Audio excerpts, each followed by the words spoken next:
Hi, this is Bob Vide, owner of Bob's Little Sports Shop in Glasper, New Jersey. I've had the opportunity to travel in many foreign countries, and I've seen what happens to people when they lose their freedom. I wrote this poem. Give us freedom was the cry as they marched throughout the night. At Concord Bridge in Trenton, for freedom they would fight. To build a nation that would last with peace and liberty, it is a job that's never done if we are to be free. They wrote a declaration to announce that we are free, then a constitution for all the world to see. But this is ink on paper. We must make it last. It must always be defended, and that is quite a task. Today the battle rages for freedom in our land. To save our Constitution, we all must take a stand. We must stand up for freedom in our actions every day, and you can stand up with us. Join the NRA. This is Bob Biden of Bob's Little Sports Shop in Glasper, New Jersey. You may call us at area code 856-881-7575 or visit us online at bobslittle.sportshop.com. What does it take to be the leader in production systems technology? To be the one company that solves production problems at any plant, for any product, and with any technology? It takes a 30-year record of success. It takes total mastery of complex technologies with a history of delivering success every time without fail. Only one company can claim that high ground in manufacturing line optimization, data automation, and systems integration, and that's Philadelphia Control Systems. In factories worldwide, Philadelphia Control Systems programs, software, and engineering solutions deliver optimal performance and output flow with a record that can't be matched. Any plant, any product, any technology. Philadelphia Control Systems, the leader in production automation since 1982. 800-335-9811. PCS4automation.com. That's PCS, the number 4, automation.com. Oh, how I'm longing for the day when I'm back at Orchid Bay, where the silver water glistens in the sun. When is the last time you raced a small boat across wide open water? Tired of snow, traffic jams, cold weather? You need a refreshing change of scenery, a world away. The Bahama Islands have vacation rental homes and apartments. Enjoy spectacular nature in the Avacos Islands. Enjoy refreshing Caribbean beauty, fishing, snorkeling, scuba, the beach. www.enjoyabaco.com. That's A-B-A-C-O. Enjoyabaco.com. As I sail across the sea of Abaco, smiling 'cause I know only one more mile to go. Enjoyabaco.com. Now hear this. Man your battle stations. The Obama attack on our Constitution continues. Log on to INRASuperPAC.com and join J.D. Bonnier and Christina Lamb and hundreds of Reagan conservative commandos who demand our country return to its founding documents and principles. We are part of the nation's oldest and largest GOP volunteer organization, the National Federation of Republican Assemblies. We register voters, endorse conservative candidates, and dig deep to give you the truth on the big issues. We are fighting to do what Lincoln proclaimed 150 years ago. Let the people know the facts and the nation will be free. Help support the Conservative Commando Radio Show with your donation today. Log on to INRASuperPAC.com. INRASuperPAC.com. Now hear this. Man your battle stations.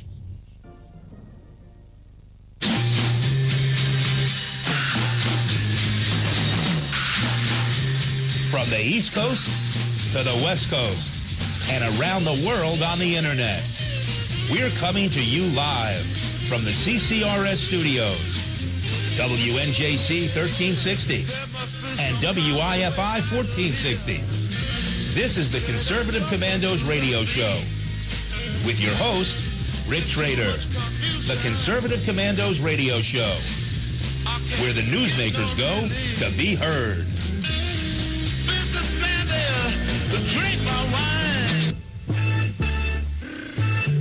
You can call the Conservative Commandos Radio Show at 856-227-1360. Your opinion counts at 856-227-1360.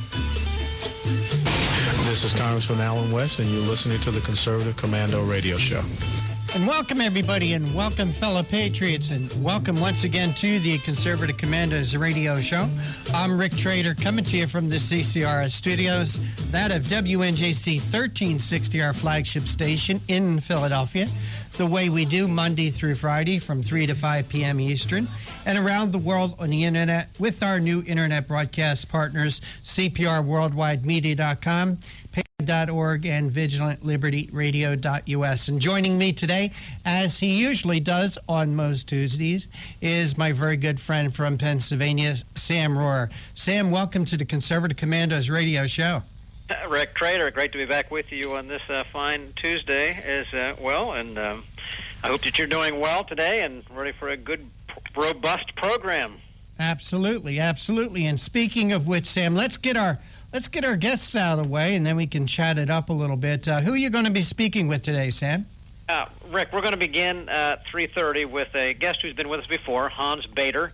He's counsel for special projects at the Competitive Enterprise Institute. Today, the subject with him is going to zero in on some comments made by our illustrious U.S. Attorney General Eric Holder, in which he is... well, I don't want to give it all away at this moment, but this Attorney General loves to divide people, and he's brought up the issue again, made the statement that, quote, segregation has reoccurred in too many of our schools, end quote. So he's going down the line that things are no better in our schools than they were many, many years ago, and we're going to look at his comment and break that out with Hans Bader, because the Department of Education is involved in this issue. There's a lot of things, and I think our listeners will be most interested in that. Then you obviously have a guest next at 4 o'clock, don't you? Well, at 4 o'clock, we're going to have one of our own join us as a guest, and that's Jonathan Mosley. And John is one of the co-hosts here on the Conservative Commandos Radio Show. He's also a Virginia business and criminal defense attorney, and John is also a very active member in the Northern Virginia Tea Party. Well, last week, Jonathan and I did an interview with retired Admiral James Lyons about the investigation into the Benghazi massacre, as I will call it. And John and I got some terrific information from Admiral Lyons, and actually John had another conversation with Admiral Lyons today and has some new information that we're going to bring to our audience. So that's Jonathan Mosley at 4:05. Well, that'll be a loaded discussion, Rick, and then we're going to end up the day at 4:35 with Lachlan Marquet. He's been with us before as well. He was a contributing editor for Newsbusters, and he does a lot of work. But anyways, this issue today, we're going to talk about an article that was posted in the Washington Post that profiled a billionaire named Tom Steyer, who a lot of folks may not know that name, but he's been very, very, very active in opposing energy development and such things as the XL pipeline. But the Post did a rather interesting profile on him, which would indicate that he's more hypocrite than reality and substantive. But we're going to look at that today because the actions of individuals like him have, in fact, influenced public policy to the worse relative to where we stand on this nation relative to energy independence. So we'll close out today with him. So, Rick, we will have gone around the world here and covered some very good items. So looking forward to it today. Indeed, indeed. So, Sam, what's on your radar screen this week? Well, I'd like to bring up something here, Rick. We've talked about it. We talked about it last week on this program. We here in Pennsylvania had held our pastors network here had held a press conference in our capital relative to the issue of the overturning of our state's marriage law by Judge John Jones III, and the fact that our governor was refusing to appeal that to the Supreme Court. Now, one of the things that came out of that, I called at that day, I called for the involvement of the legislature from the standpoint that the legislature needed to introduce a resolution in the Senate and the House directing the governor to appeal this matter. Now, the matter happened to be over marriage, But as you and I both know, Rick, I haven't seen an issue that is so frightening to so many people. I don't think it ought to be. Marriage is pretty straight up to me, and I think it's very clear what it ought to be and what it always has been. But yet people are afraid to touch this issue. Well, this issue here in this state, and as other federal judges have been doing, is that they've been overturning either state statute, like it was here in Pennsylvania, or state passed constitutional amendments, like they have in North Carolina and Michigan, among others.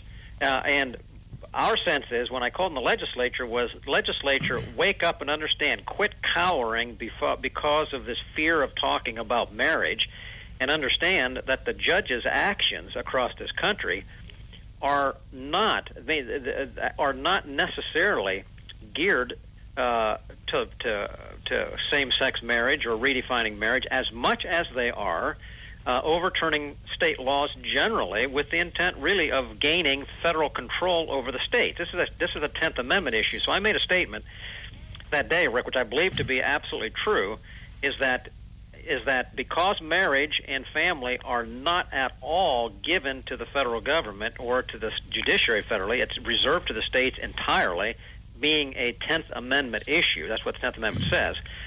That when the judges overturn a matter such as marriage, which they have no jurisdiction over, they really are circumventing and gutting the 10th Amendment. And if they are allowed to do this, they will not hesitate to go further and overturn the First Amendment, and the Second Amendment, and the Fourth Amendment, and the Fifth Amendment, because this is the issue. And I told the legislature, wake up and understand, because if they can do this and overturn a law passed many years ago here, they can overturn any law passed any time in the history of this state or any state, and any current law or any future law. So if you don't want to defend it on the moral basis, defend it on the fact that the federal government is neutering the ability of the states. So fortunately, Representative Metcalf in this state, in the House, and Senator John Eichelberger have introduced identical resolutions calling for the governor to appeal this ruling. So I'd like to give that for our Pennsylvania listeners. Absolutely. Urging them to call their state legislators, call their House members, and it's House Resolution 891. So it's House Resolution 891, and ask their legislator to support this resolution and pass it.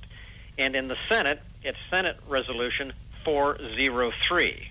So it's Senate Resolution 403 in the Pennsylvania Senate, and House Resolution 891 in the Pennsylvania House, both saying the same thing, both ordering and directing the governor to appeal the ruling on the basis that it was an overturning of the 10th Amendment and state sovereignty, and it should be supported by Democrat and Republican alike, because it's left to stand, Rick, there really is no issue, no protection that anybody thinks they have under our Constitution that will, under the right circumstances, not fall to some activist judge. Well, Sam, the governor of Pennsylvania, Tom Corbett, is in probably the political battle of his life, as I see it. He's running for re-election. He's up against a big-time liberal by the name of Tom Wolf. And yet, Tom Corbett is about 20 points behind in the polls. So my question to you, his refusal to appeal this decision, how much of it is political, and how do you think it's going to affect his chances of re-election? Well, Rick, it is going to affect his re-election because he was... The base has been dissatisfied with the governor for most of this 4 years. It predated his decision on this matter. However, the refusal to deal and to support and to defend even the sanctity of laws passed in the Commonwealth, let alone this matter of marriage, because they're really wrapped up together, the failure or lack of courage to support or defend or appeal these is going to be and is being interpreted as not only weakness, but just a total lack of leadership altogether. I do not believe that he can win with letting this appeal by refusing to appeal it. And that's why we are saying better pick it up. And we're saying if you understand, Governor, what really is at stake here and what really the broad issue is, you could stand up and become a national leader on behalf of the various states and behalf of the various governments, understanding what is at stake here. Now, I don't know whether he's going to do that or not, but he only has about 10 days left because there's a 30-day window, and that time is coming up. All right, Sam. Sam, we're up against a break. Maybe we'll pick this up on the other side of the break, okay? That'll be fine. And you are listening to the Conservative Commandos radio show with Sam Rohr and yours truly, Rick Trader, coming to you from the CCRS studios. That of WNJC 1360, our flagship station in Philadelphia, as we do Monday through Friday from 3 to 5 p.m. Eastern Time, and around the world on the Internet via our Internet broadcast partners, CPRWorldwideMedia.com, PatriotsRide.org, and VigilantLibertyRadio.us. And don't forget, you can hear our show anytime, day or night, by calling 832-999-1199. Hear our show over the phone, anytime, day or night. Don't go away. Sam and I will be right back. Oh, how I'm longing for the day when I'm back at Orchid Bay, where the silver water glistens in the sun. When is the last time you raced a small boat across wide open water? Tired of snow, traffic jams, cold weather? You need a refreshing change of scenery, a world away. The Bahama Islands have vacation rental homes and apartments. Enjoy spectacular nature in the Abacos Islands. Enjoy refreshing Caribbean beauty, fishing, snorkeling, scuba, the beach. www.enjoyabaco.com. That's A-B-A-C-O. Enjoyabaco.com. As I sail across the sea of Abaco,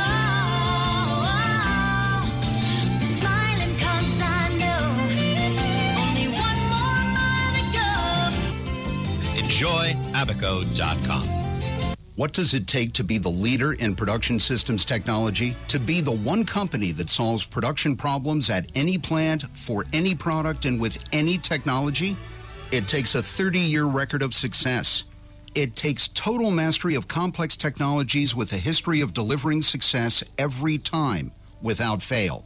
Only one company can claim that high ground in manufacturing line optimization, data automation, and systems integration, and that's Philadelphia Control Systems. In factories worldwide, Philadelphia Control Systems programs, software, and engineering solutions deliver optimal performance and output flow with a record that can't be matched. Any plant, any product, any technology. Philadelphia Control Systems, the leader in production automation since 1982. 800-335-9811, PCS4automation.com. That's PCS, the number 4, automation.com. Hi, this is Bob Vide, owner of Bob's Little Sports Shop in Glasper, New Jersey. I've had the opportunity to travel in many foreign countries, and I've seen what happens to people when they lose their freedom. I wrote this poem. Give us freedom was the cry as they marched throughout the night. At Concord Bridge in Trenton, for freedom they would fight. To build a nation that would last with peace and liberty, it is a job that's never done if we are to be free. They wrote a declaration to announce that we are free, then a constitution for all the world to see. But this is ink on paper. We must make it last. It must always be defended, and that is quite a task. Today the battle rages for freedom in our land. To save our Constitution, we all must take a stand. We must stand up for freedom in our actions every day, and you can stand up with us. Join the NRA. This is Bob Biden of Bob's Little Sports Shop in Glasper, New Jersey. You may call us at area code 856-881-7575 or visit us online at bobslittle.sportshop.com. You can call the Conservative Commandos radio show at 856-227-1360. Your opinion counts at 856-227-1360. This is Congressman Alan West, and you're listening to the Conservative Commando Radio Show. Welcome back to the Conservative Commandos radio show. And if you'd like to hear a rebroadcast of today's show at 10:10 this evening, Eastern Time, log on to patriotsride.org. That's patriotsride.org. And for a rebroadcast of yesterday's show at 5 p.m. this evening, when our live broadcast ends, please log on to cprworldwidemedia.com, cprworldwidemedia.com.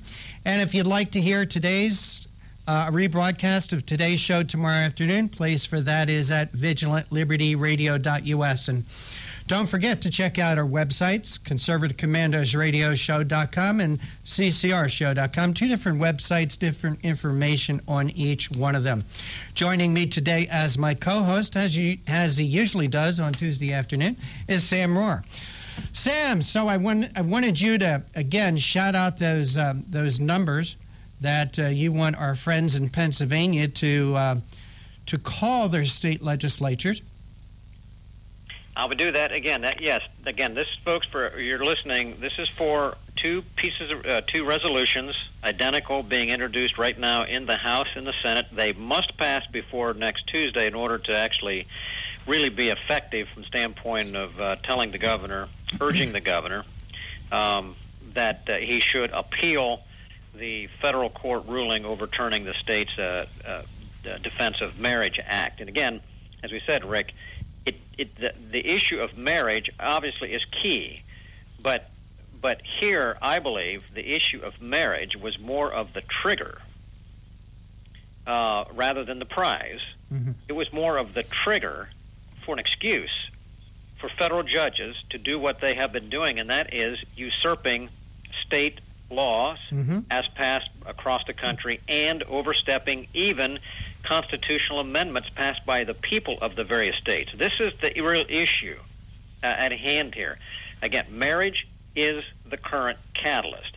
It's the current item that's got people all whipped up. But what you're not looking at behind the scenes is the fact of when these things happen, the federal judiciary establishes by case law the right to absolutely disregard, trample, gut in every way state sovereignty. This is a much bigger issue because when they can do it to the 10th Amendment, in this case, they can do it to the Second Amendment, the First Amendment, the Fourth Amendment, and all of that. So that's what this resolution basically says. Governor, pick up the appeal, file for the appeal, because there's far more at stake here. If you don't have the guts to defend marriage and the moral issue, defend the ability and the right of the states in order to make their own law. So again, the resolution for the House is House Resolution 891, and the Senate is Senate Resolution 403. So you can call your House and Senate members in Pennsylvania and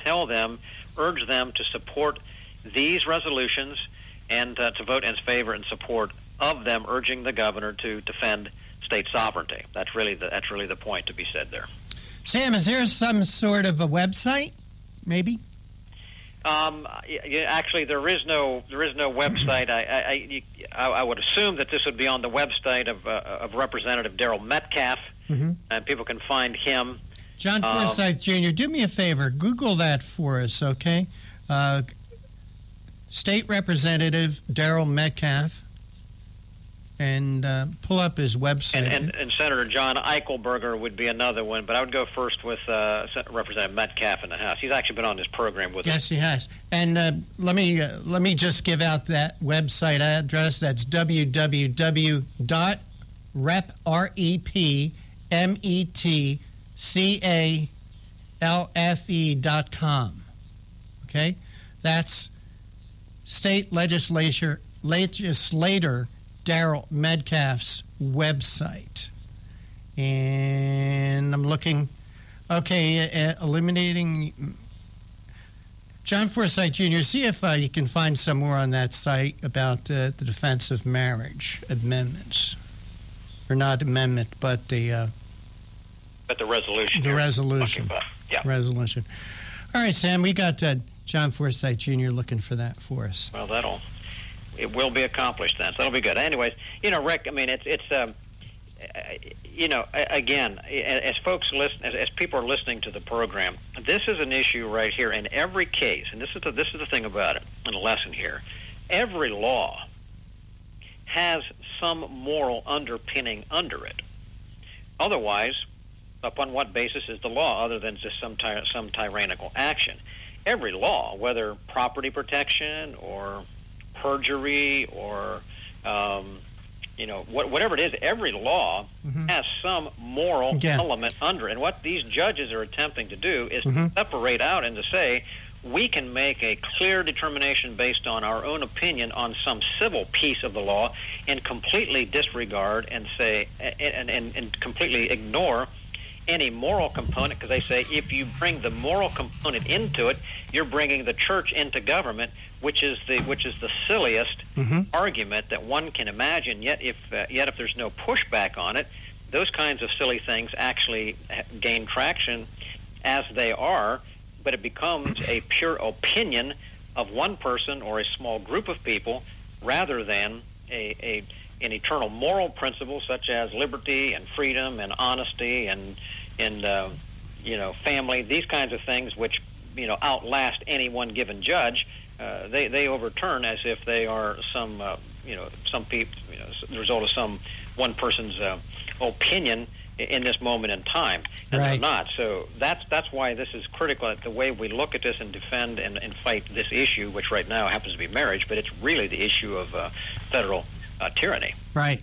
Sam, we're on Representative Daryl Metcalf's website right now, and under news items, he does have Metcalf issues statement on governor's decision not to appeal ruling on PA's Defense of Marriage Act.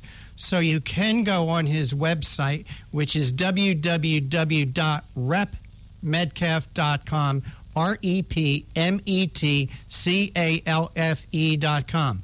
And has that I have proposed a constitutional amendment, House Bill 1349, that would leave the decision to define marriage up to the voters of Pennsylvania.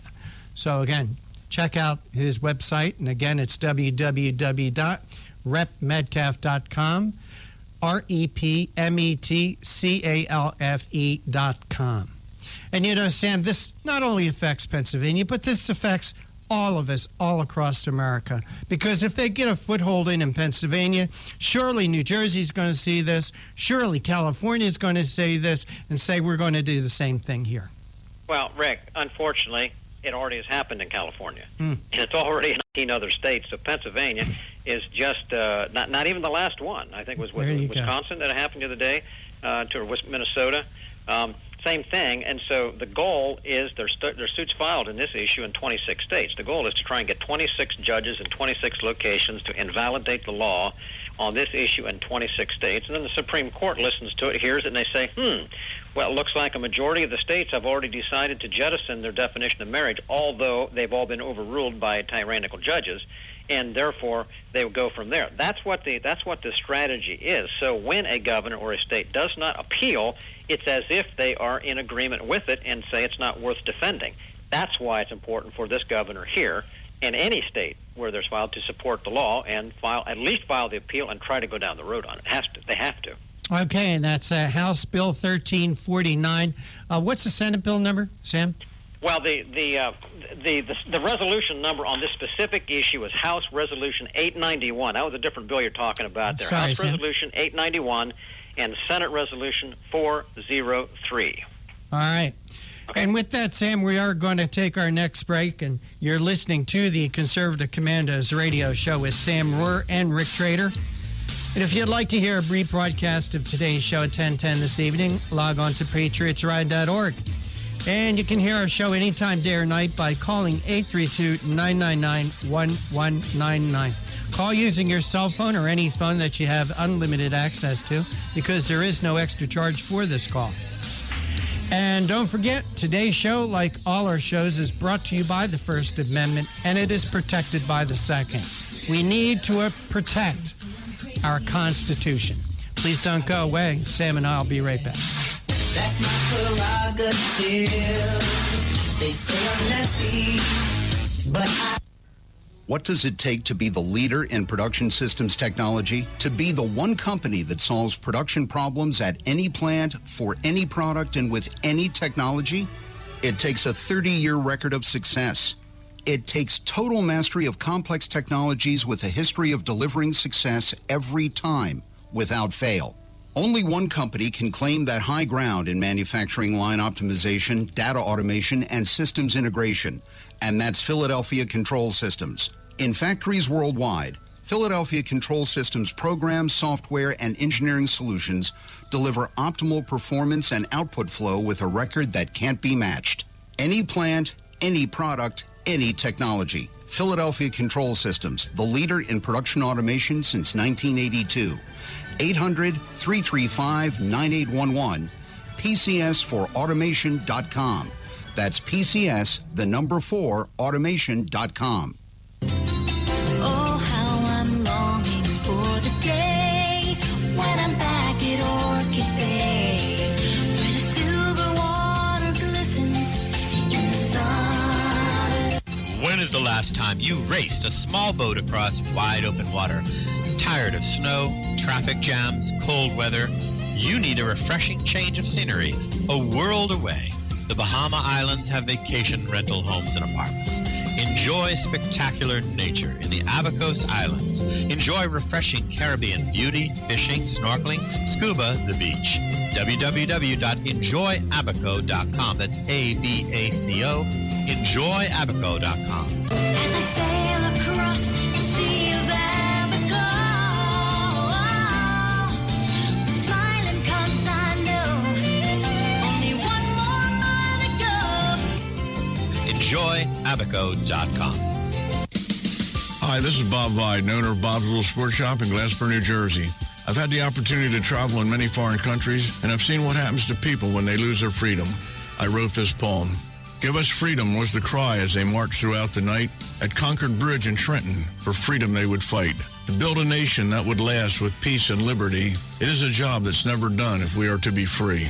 They wrote a declaration to announce that we are free, then a constitution for all the world to see. But this is ink on paper. We must make it last. It must always be defended, and that is quite a task. Today, the battle rages for freedom in our land. To save our Constitution, we all must take a stand. We must stand up for freedom in our actions every day, and you can stand up with us. Join the NRA.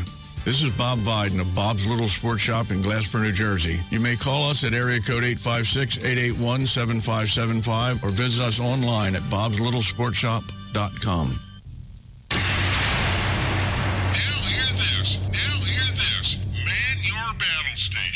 The Obama attack on our Constitution continues. Log on to INRASuperPAC.com and join J.D. Manier and Christina Lamb and hundreds of Reagan conservative commandos who demand our country return to its founding documents and principles. We are part of the nation's oldest and largest GOP volunteer organization, the National Federation of Republican Assemblies. We register voters, endorse conservative candidates, and dig deep to give you the truth on the big issues.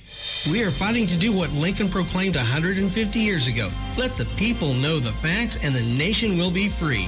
Help support the Conservative Commando Radio Show with your donation today. Log on to INRASuperPAC.com. INRASuperPAC.com. Now hear this. Man your battle stations. You can call the Conservative Commandos Radio Show at 856-227-1360. Your opinion counts at 856-227-1360. This is Congressman Alan West, and you're listening to the Conservative Commando Radio Show. Welcome back to the Conservative Commandos Radio Show with Sam Rohr and Rick Trader. Program note, if you'd like to hear a rebroadcast of today's show at 10:10 this evening, log on to patriotsride.org. That's patriotsride.org. And at 5 p.m. Eastern, when we end our live broadcast, if you'd like to hear a replay of yesterday's show, place for that is cprworldwidemedia.com. Don't forget, we come to you live from the CCRS studios, that of WNJC 1360, as we do Monday through Friday from 3 to 5 p.m. Eastern. And Sam Rohr, we do have the first guest of the day with us, and we please make the introduction. Absolutely. Our guest is today Hans Bader, Counsel for Special Projects at the Competitive Enterprise Institute.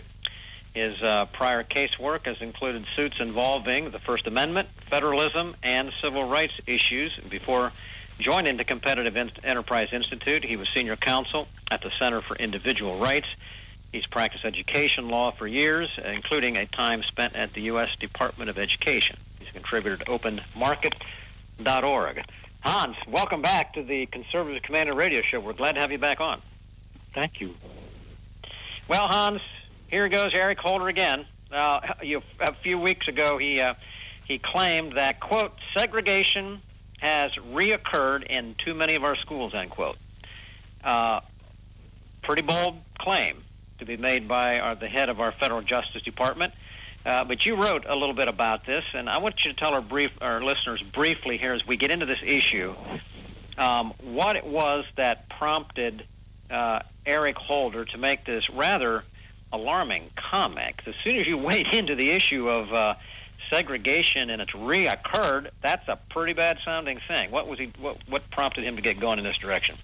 Well, it's ironic because what he cited as an example of segregation was anything but. He cited what he himself called well-meaning school discipline policies that he said had a disparate impact against African Americans. In other words, they're colorblind, but they end up resulting in the discipline of more blacks than whites because more blacks commit various offenses than whites do.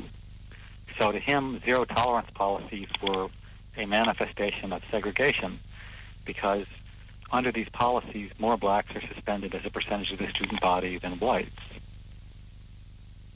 Well, it strikes me, if I recall correctly, that his focus on the zero-tolerance discipline policies you're talking about, that they were producing, actually what they're using, the word disparate results, meaning the black students, according to his studies, are being singled out in injustice, identified and identifying them as rule breakers and worse.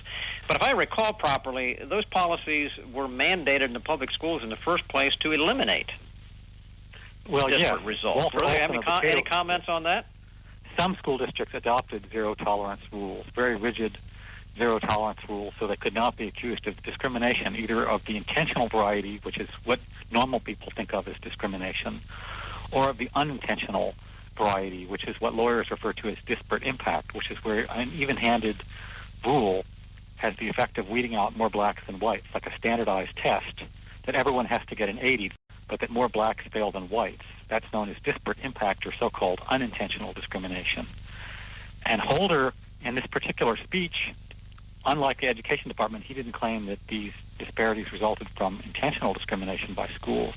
In this speech, he admitted they were well-meaning and not motivated by racism, but he said that nevertheless they were problematic and that they were a sign of segregation, which is strange because segregation is when you intentionally separate people based on their race, like telling people that they have to go to the white or black water fountain based on their race. So Holder's definition of segregation is extremely strange, but that is how he used it in his speech at Morgan State University commemorating the 60th anniversary of the Brown versus Board of Education decision that outlawed segregation.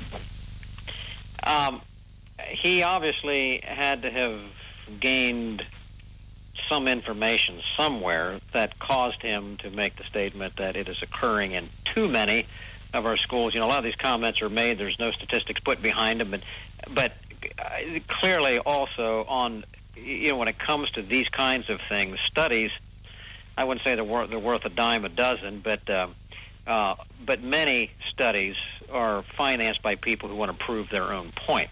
And you can find studies that claim that there is intentional discrimination against black students in discipline, like Russell Skiba's, and you can find studies that say there is no general discrimination against black students by school officials or teachers, like John Paul Wright of the University of Cincinnati, who came out recently with a peer-reviewed study in the Journal of Criminal Justice that says that racial disparities in school discipline rates reflect racial disparities in who's committing these offenses, and the fact that more blacks violate school rules on average than whites. So if you have a 2% suspension rate for blacks and a 1% suspension rate for whites, that's because of who's committing these offenses, not racism by the school.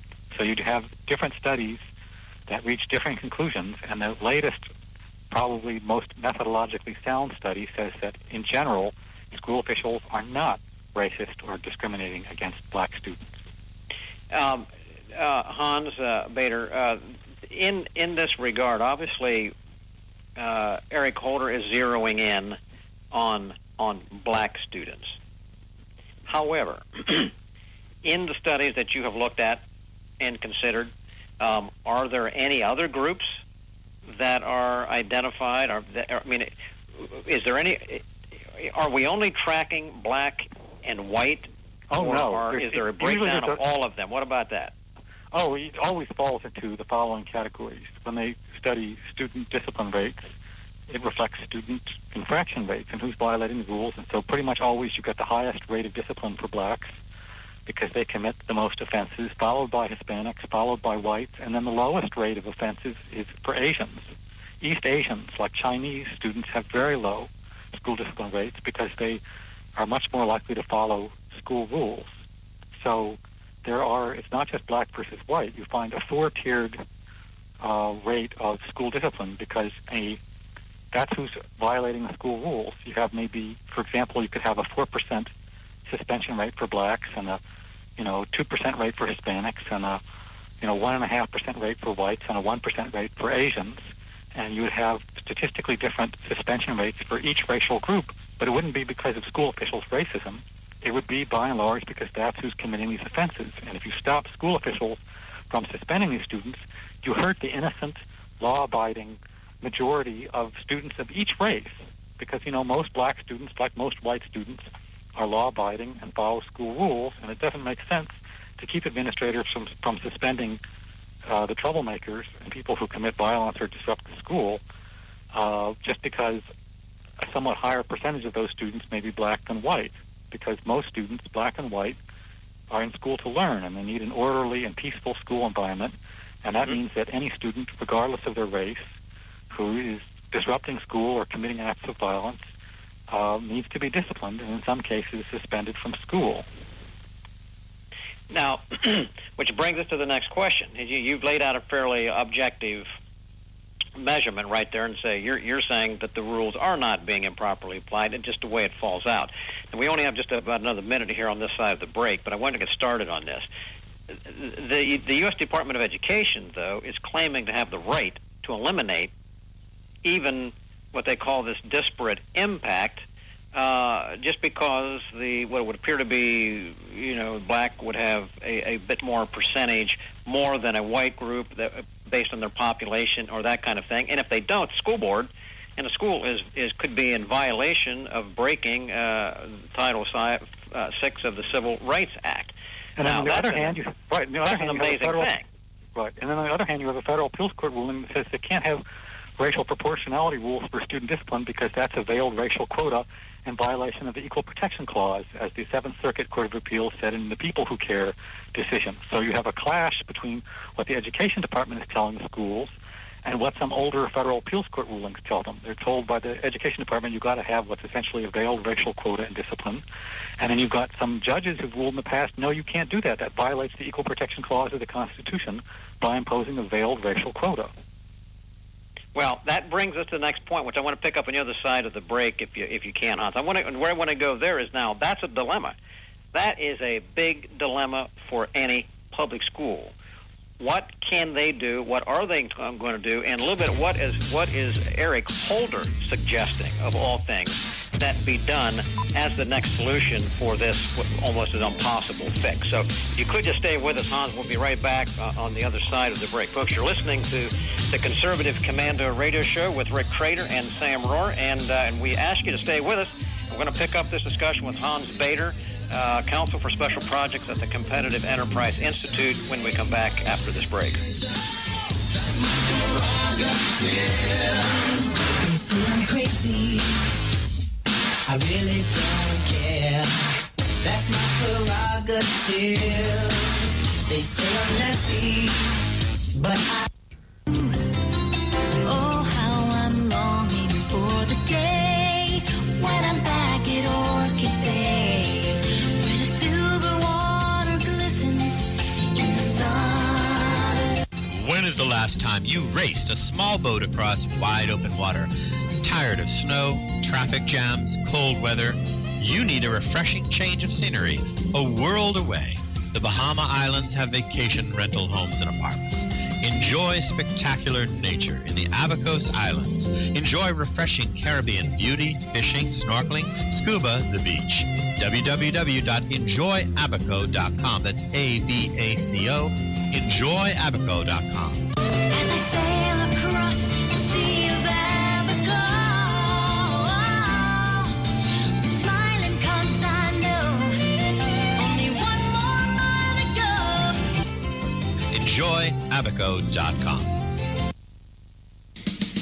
Hi, this is Bob Viden, owner of Bob's Little Sports Shop in Glasper, New Jersey.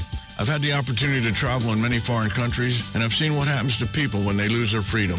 I wrote this poem.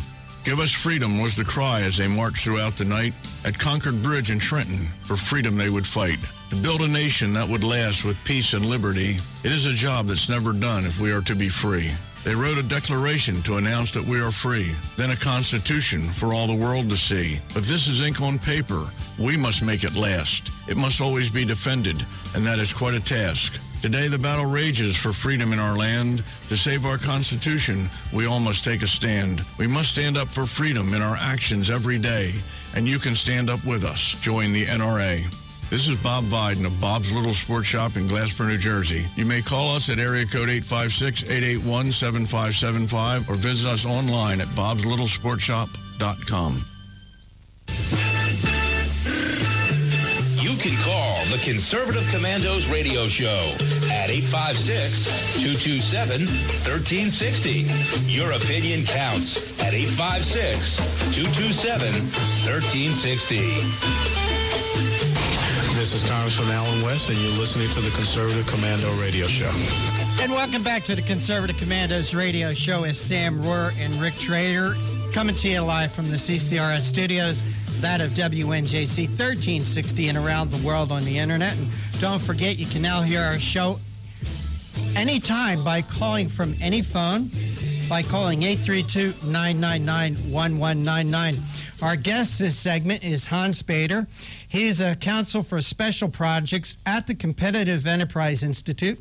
And Sam and I are discussing an article Hans posted on dailycaller.com, how ERC holders' desperate impact crusade leads to quotas. Hans, through the break, we appreciate your time. Oh, thank you. Hans, were you ever suspended from school? No, I wasn't. I think my twin brother may have been suspended for a day. Well, Hans, sorry to let you know I was suspended a couple of times. And Hans, it wasn't because I'm white. It wasn't because of being black. It was because I was bad, and I deserved to be suspended. And that's why I got suspended. But you write in your article here, zero tolerance school discipline practices that, while well-intended and aimed at promoting school safety, affect black males at a rate 3 times higher than their white peers. Hans, you know what I think is what people... That's Eric Holder, by the way. He's admitting they're well-intentioned, and he claims there's still segregation, even though they're applied in a race-neutral fashion, just because black males end up getting suspended at a rate 3 times higher than their white peers. You know, Hans, one of the reasons why kids are suspended is not just to punish them for the acts that they did, but in many cases, teachers can't teach because of discipline problems in the classroom. In fact, my wife, who's a retired teacher, would tell me that 80% of the problems in the classroom came from 20% of the kids, and she spent more time with those 20% of the kids that was giving her 80% of the problems than with the other 80% of the kids that were actually there to learn. Right. And the sad truth is that the education department's crusade to mess up school discipline is by and large going to work. And that's because all laws aren't created equal. If they adopt a racial quota in school discipline, there's maybe a small chance they'll be sued by some white student. And if the student wins, they'll maybe have to pay out some small amount of money. And the school board's life will go on. But if they don't do what the education department and Eric Holder tell them to do, the federal government can cut off millions of dollars worth of federal funding to the school, can give them bad press. Education reporters are probably the most liberal branch of journalists you can find that make financial reporters look like, right-wing Republicans by comparison. Right. And so the school superintendent knows that he wants to preserve his job. He goes along with this nonsense. He knows the safest path is to avoid having federal funds cut off, and he'd much rather be sued for reverse discrimination or a racial quota in school discipline than have federal funds cut off because he has this racial disparity. So what you see going on all over the country now is you have schools doctoring the numbers.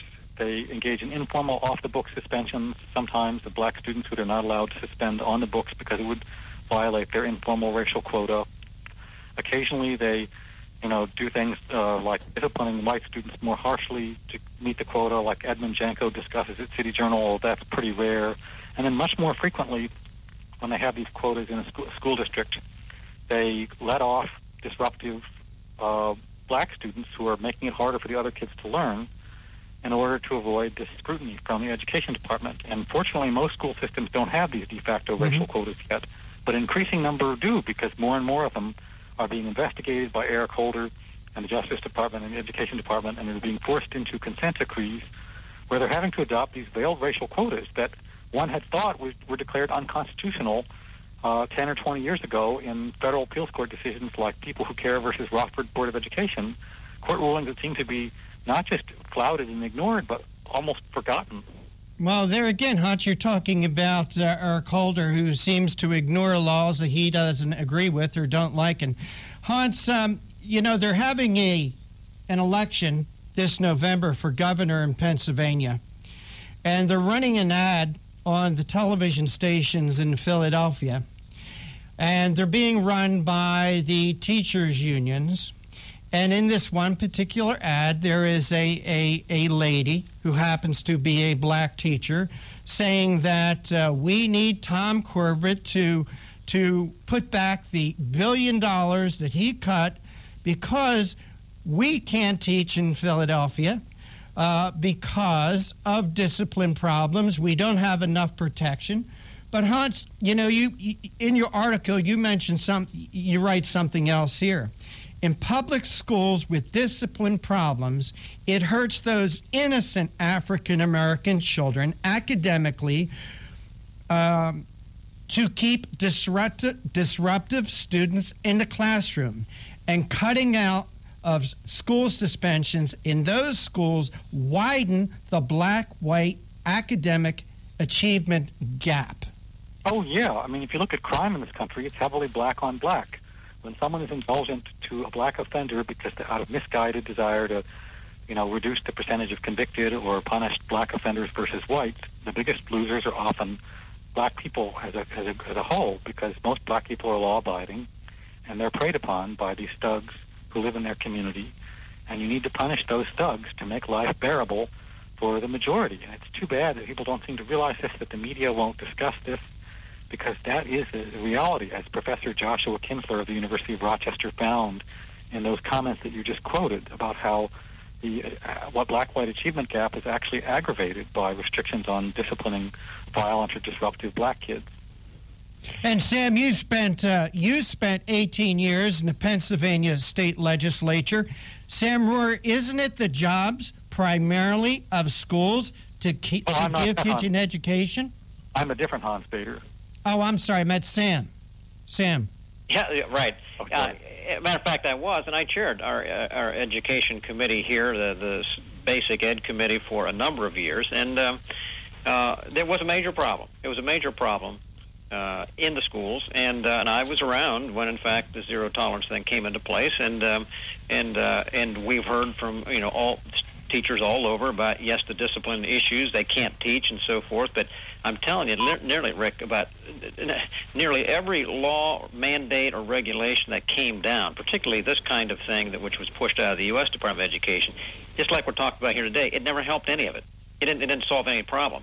And Rick and Hans, I wanted to just raise this idea as well, because you've mentioned it. But once government moves away from really truly treating all justly, and actually the true meaning of justice, and attempts to mandate this kind of thing, which is based on statistics or keeping the disparate studies even, or whatever it may be on that, you end up having government-sanctioned injustice. because somebody is going to either be charged in order to meet the quota or to meet the numbers, or overlooked if they have in fact done it. It is a real breakdown of system. You have any comment on that, Hans? Oh, yeah. Edmund Janko recounted doing that himself. He was a retired educator, and when the Office for Civil Rights under the Carter administration came around demanding racial proportionality in school discipline, although they didn't put it quite like that, he responded by suspending white kids for things that would result only in a warning or a letter home to the parents for black kids. So he admitted years later that to get the Education Department's Office for Civil Rights off his back, he adopted what were effectively racial quotas in discipline, and he treated people differently based on their race. And that's a terrible, really racially poisonous, very divisive thing to do when it gets out. You know, it's the kind of thing that would create enormous racial tensions in the schools once people figure out what's going on.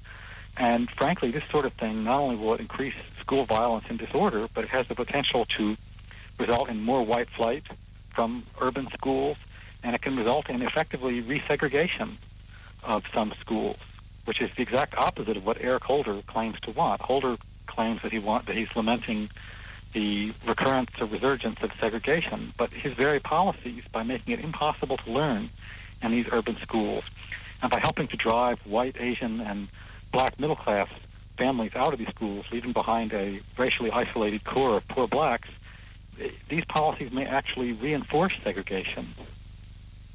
Which is very interesting in that regard, because there's been, which brings you back to my first question, what was it that prompted Eric Holder's complaint here, or his statement from the beginning?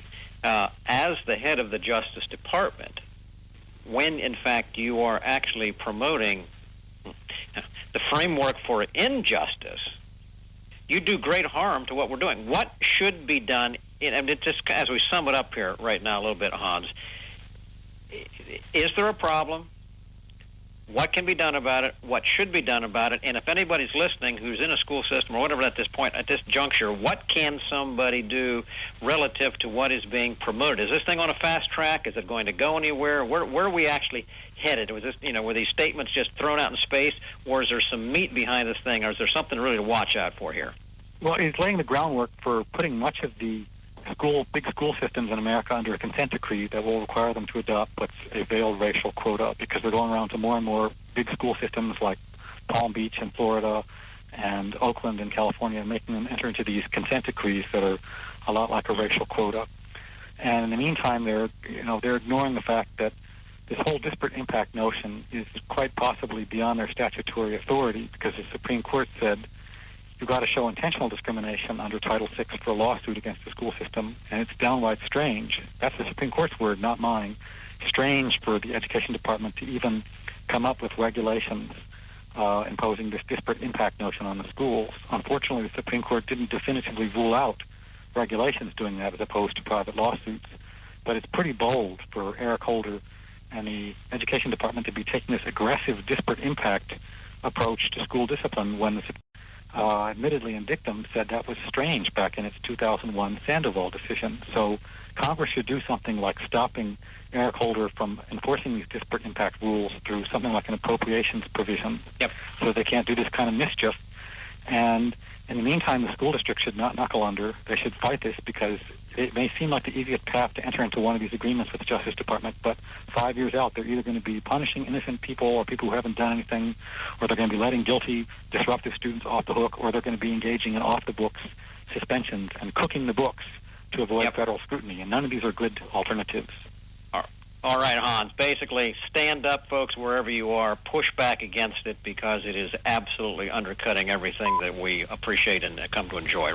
Hans, as we wrap up here right now, could you tell our listeners where to go to find out more about what your comments are on this article and other things that you're writing, please? Yeah, I wrote about this at the Daily Caller. So if you Google my name and Daily Caller, you should come up, with my lengthy discussion of what the Education Department is doing to mess up school discipline, and how it both creates conflicts with the Constitution and exceeds its statutory authority. And there's also more materials about this at CEI.org, which is the website of the Competitive Enterprise Institute where I work. All right. Excellent. Well, Hans Bader, Council for Special Projects, Competitive Enterprise Institute, thanks for being with us today. We sure do appreciate it and look forward to having you back with us. Thank you. Okay, Rick. All right, now I did apologize to Mr. Dennis Jones for hitting him in the head with that snowball. It was totally unintentional. I tried to hit the top of the bus loop. Instead, I hit him in the head. He was a typing teacher at Oak Crest High School. And if you think I could intentionally hit him in the head, I couldn't even hit the bus loop roof. Don't go away, Sam, and I'll be right back. I really don't care. That's my prerogative. They say I'm nasty, but I... What does it take to be the leader in production systems technology? To be the one company that solves production problems at any plant, for any product, and with any technology? It takes a 30-year record of success. It takes total mastery of complex technologies with a history of delivering success every time, without fail. Only one company can claim that high ground in manufacturing line optimization, data automation, and systems integration, and that's Philadelphia Control Systems. In factories worldwide, Philadelphia Control Systems programs, software, and engineering solutions deliver optimal performance and output flow with a record that can't be matched. Any plant, any product, any technology. Philadelphia Control Systems, the leader in production automation since 1982. 800-335-9811, PCS4automation.com. That's PCS, the number 4, automation.com. Oh, how I'm longing for the day when I'm back at Orchid Bay, where the silver water glistens in the sun. When is the last time you raced a small boat across wide open water? Tired of snow, traffic jams, cold weather? You need a refreshing change of scenery, a world away. The Bahama Islands have vacation rental homes and apartments. Enjoy spectacular nature in the Abacos Islands. Enjoy refreshing Caribbean beauty, fishing, snorkeling, scuba, the beach. www.enjoyabaco.com. That's ABACO. Enjoyabaco.com. As I sail across the Sea of Abaco, smiling 'cause I know only one more mile to go. Enjoyabaco.com. Hi, this is Bob Viden, owner of Bob's Little Sports Shop in Glassboro, New Jersey. I've had the opportunity to travel in many foreign countries, and I've seen what happens to people when they lose their freedom. I wrote this poem. Give us freedom was the cry as they marched throughout the night. At Concord Bridge in Trenton, for freedom they would fight. To build a nation that would last with peace and liberty, it is a job that's never done if we are to be free. They wrote a declaration to announce that we are free, then a constitution for all the world to see. But this is ink on paper. We must make it last. It must always be defended, and that is quite a task. Today the battle rages for freedom in our land. To save our Constitution, we all must take a stand. We must stand up for freedom in our actions every day, and you can stand up with us. Join the NRA. This is Bob Viden of Bob's Little Sports Shop in Glassboro, New Jersey. You may call us at area code 856-881-7575 or visit us online at bobslittlesportshop.com.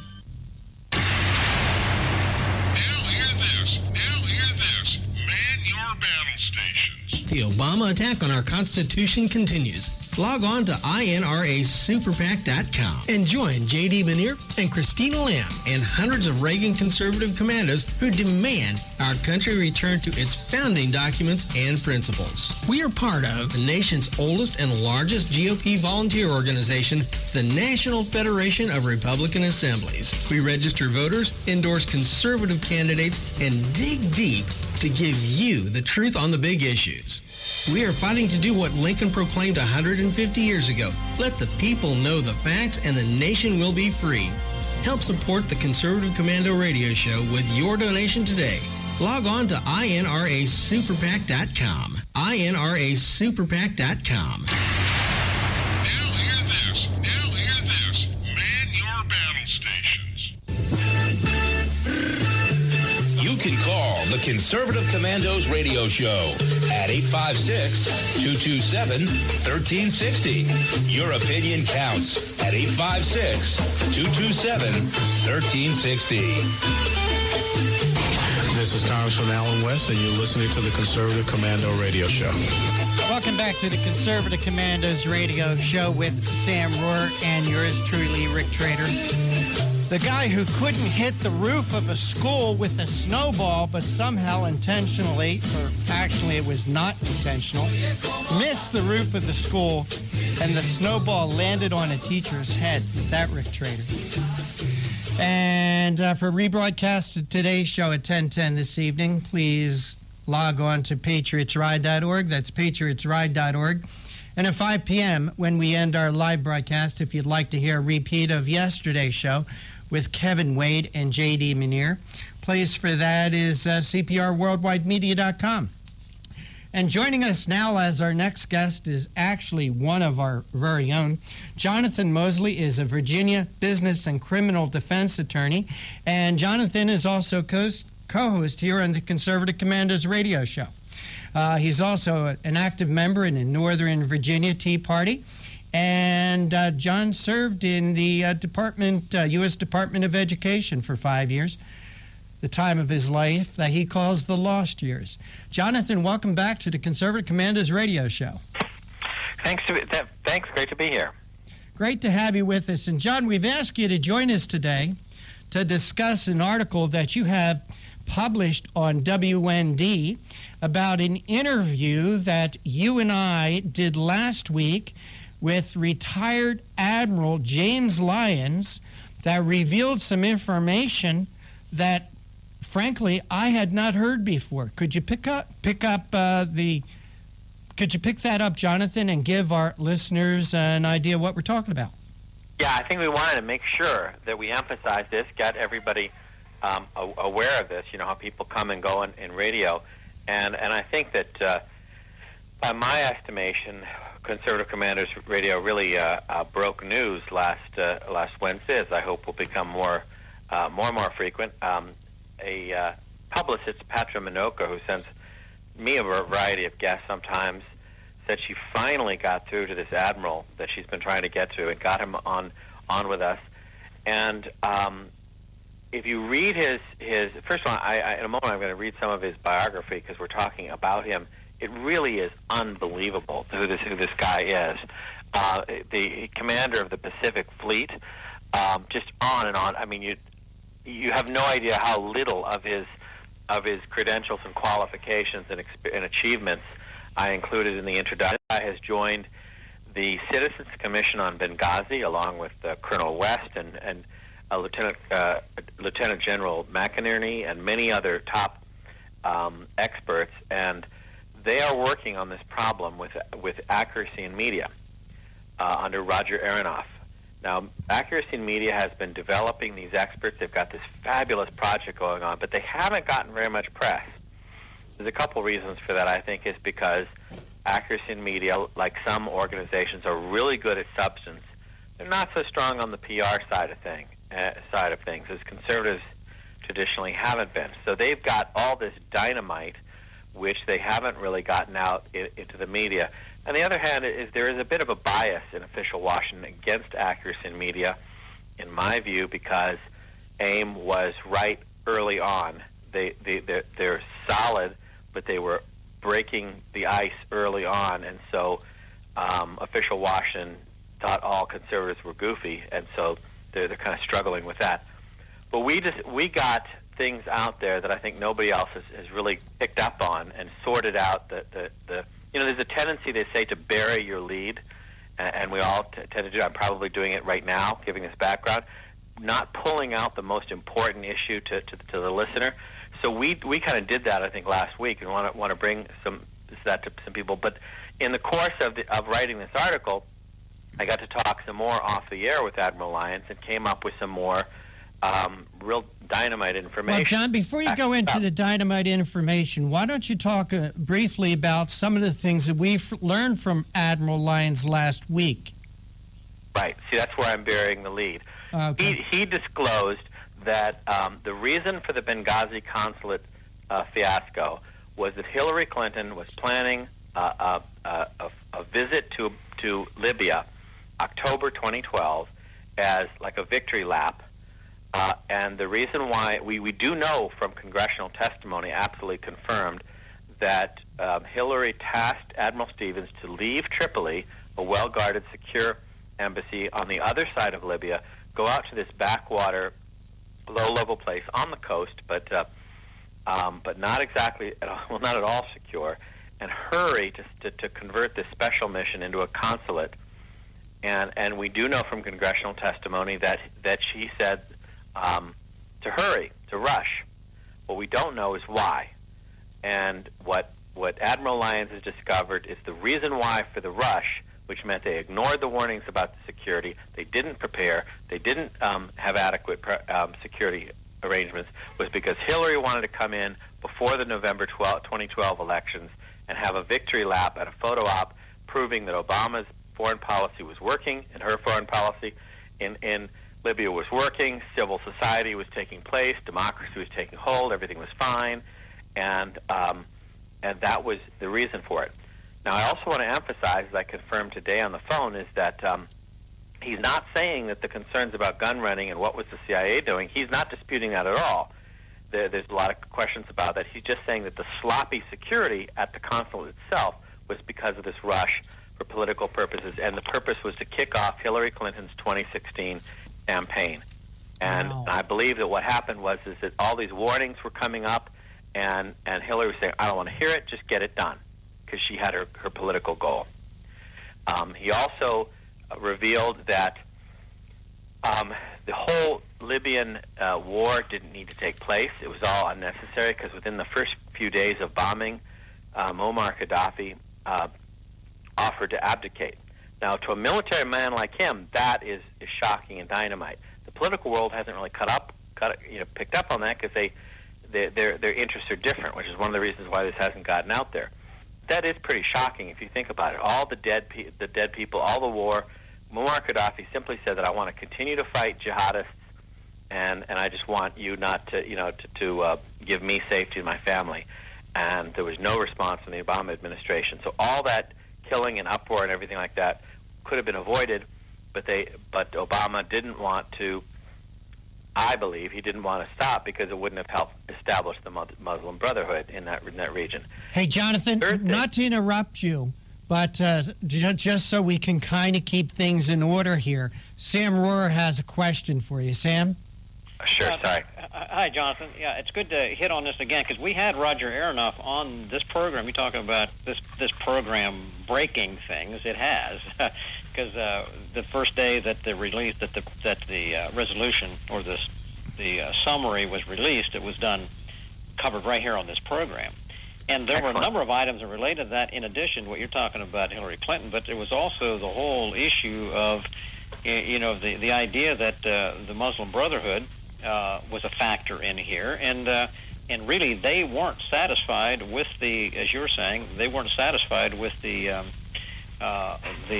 volunteering to step aside from the standpoint of Gaddafi, because he kept them in check. They wanted him out. Isn't that right too? Did you find that to be the case? Well, I think I believe that's the case. Admiral Lyons didn't go into that directly. Of course, there's a big team of experts, and the whole effort is part of this. And I think AIM's entire report is up on the website, on their website at aim.org. So I believe that's what he was hinting at. Yeah, he didn't go into great detail about that, but I think that's the case. Is that he thought that did not fit the outcome he wanted. And that's why he didn't accept Gaddafi's surrender. Absolutely. And by the way, up on WorldNet Daily, this is a little hard to find, I think. But look for the ad. Actually, why don't you go to Facebook to Conservative Commandos Radio Show, and I think it links from there, and you'll find it. It's the title is Admiral Benghazi Tied to Rush for Hillary Photo Op. In the article there, it has a link to the Citizens Commission on Benghazi from AIM. It has some of the radio clips from Admiral Lyons from last week on some of these issues. And the last thing, of course, that he goes into in some detail that we asked him about was whether or not the military was capable of responding in Benghazi in time, which I think all of us, from the moment I heard this and people are saying they couldn't get there in time, my reaction was, huh? What are you talking about? And so he went into some detail about the fact that that was absolutely not true, that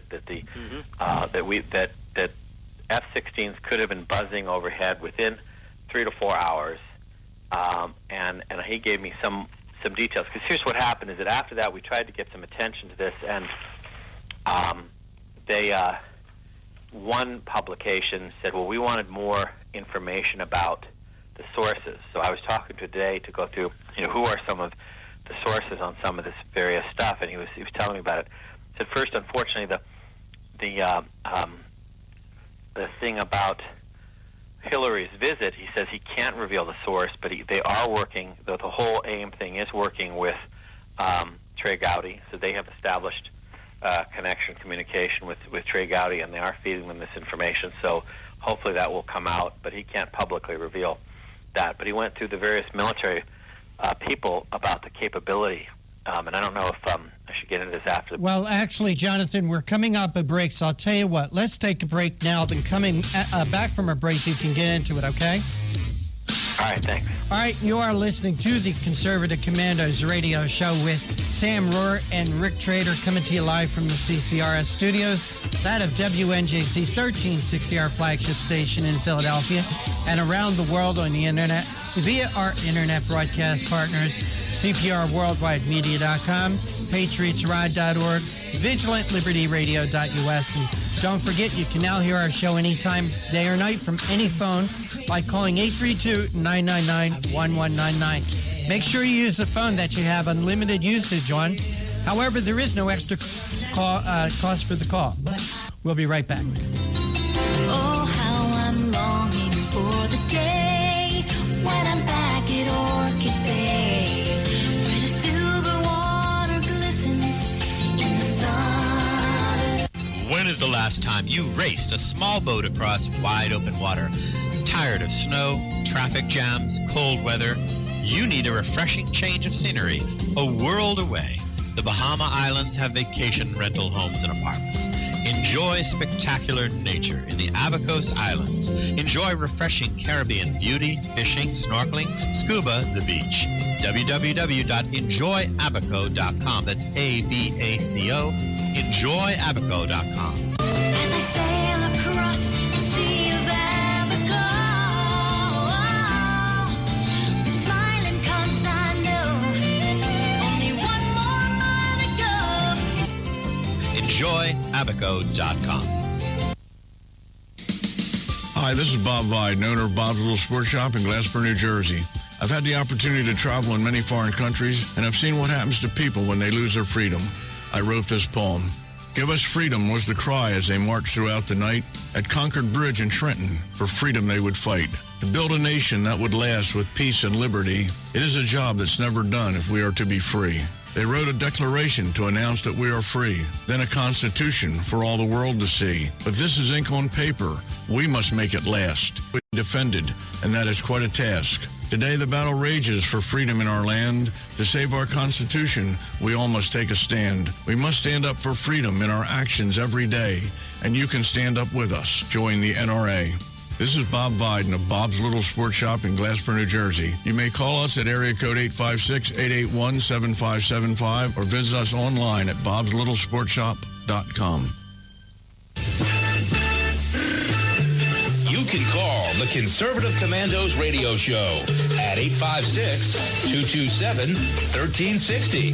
Your opinion counts at 856-227-1360. This is Congressman Alan West, and you're listening to the Conservative Commando Radio Show. Welcome back to the Conservative Commandos radio show with Sam Rohr and Rick Trader. And a program note, if you'd like to hear a rebroadcast of today's show at 10:10 this evening, log on to patriotsride.org, patriotsride.org. And at 5 p.m., when our live broadcast ends, if you'd like to hear a replay of yesterday's show with Kevin Wade and J.D. Muneer, please log on to CPRWorldwideMedia.com, CPRWorldwideMedia.com. And for another rebroadcast of today's show tomorrow afternoon, place for that is at VigilantLibertyRadio.us. And don't forget, you can hear our show anytime, day or night, from any telephone by calling 832-999-1199. Now, there are no extra charges for this call, but call from a phone that you have unlimited long-distance access. And joining us here today on the Conservative Commandos radio show as a guest in this segment is one of our very own, John Mosley.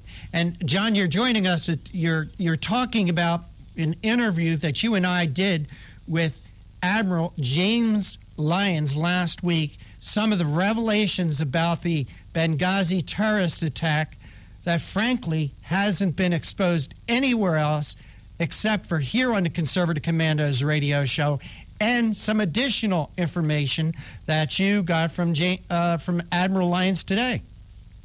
Well, that's right. And, the Accuracy Media's Citizens Commission on Benghazi has done the heavy lifting, Roger Aronoff, but it hasn't broken out into the open, and that's why I was talking even to Admiral Lyons today about that, the fact that sometimes you just have to keep hitting it until the wall falls and get it out there. I'm so glad we had Roger Aronoff here with Sam Rohrer on the Conservative Commanders radio show, but we really need to get it to break through the ice in terms of getting this out into the mainstream media and things. And if I might suggest something, if people are so inclined, go to Facebook on the Conservative Commanders radio show page. You can see a link. Or go to WorldNet Daily, and it's a little hard to find, but search for Admiral Benghazi tried to rush for Hillary photo op. And if I can be so bold, my request would be to go to Drudge Report, go down 3/4 of the way down the page to where it says send us a tip, and put the link in there, and keep sending it to Drudge Report until they link to it. It mentions the Conservative Commanders radio show, so it's good for the show. But a couple things that I learned today, for example, that Admiral Lyons was surprised he didn't get to. He mentioned that at the Benghazi consulate there was supposed to be a car outside of the window, so that if there was a problem, they could unbolt the what do you call it, the bars from the inside, go out the window, and get in the car. They determined, the AIM group, the car wasn't there that night. It was supposed to be an escape car as part of the thing. So I'm wondering why that wasn't there. It is interesting. Now, he also went through a lot of the details about the military commandos and that kind of thing. Now, you remember, he also mentioned last week that he's concerned that gun running was a big thing of what was going on with the CIA, because they see Islamic countries donated about $1 billion worth of weaponry to the Libyan revolution, and they used only about half of that.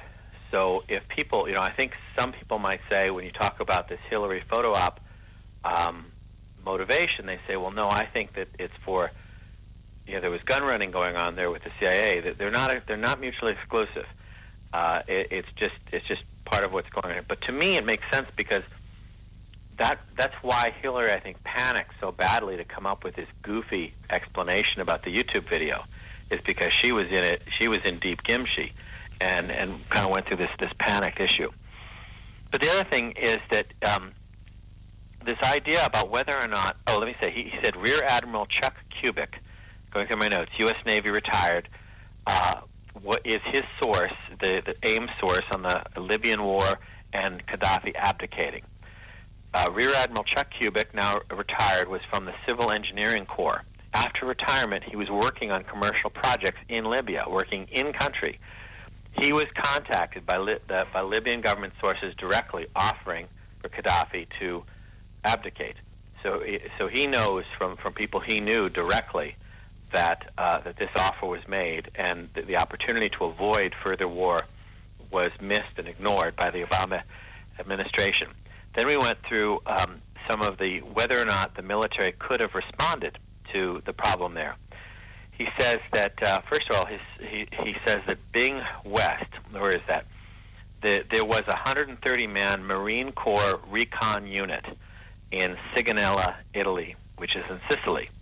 Now, the Marine Corps reconnaissance units are not, are no pushovers. They're tough characters.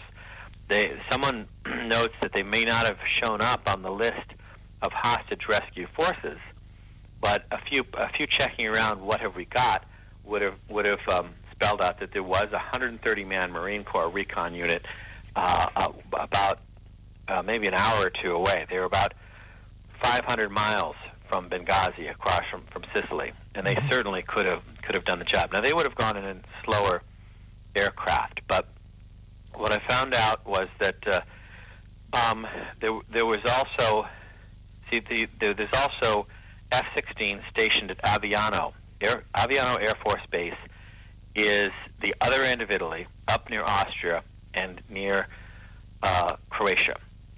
There's a lot of dispute about the speed of an F-16 because its top speed is listed at about 1,500 miles per hour. But other people have complained and said that it can't sustain that speed for a long period of time and would burn up all its fuel.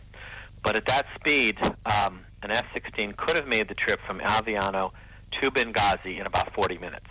At top 40 minutes. So 40 minutes. So some help was as close as 40 minutes away. Yeah. Now some people will squawk and say, "Oh, but that it would have arrived dry at that speed." Now, my feeling, if I were president, let it arrive dry. If it blows overhead and scares them away, and you have to ditch the aircraft with another one coming on behind, fine with me. But other people say, "Oh, no, it couldn't have made that top speed."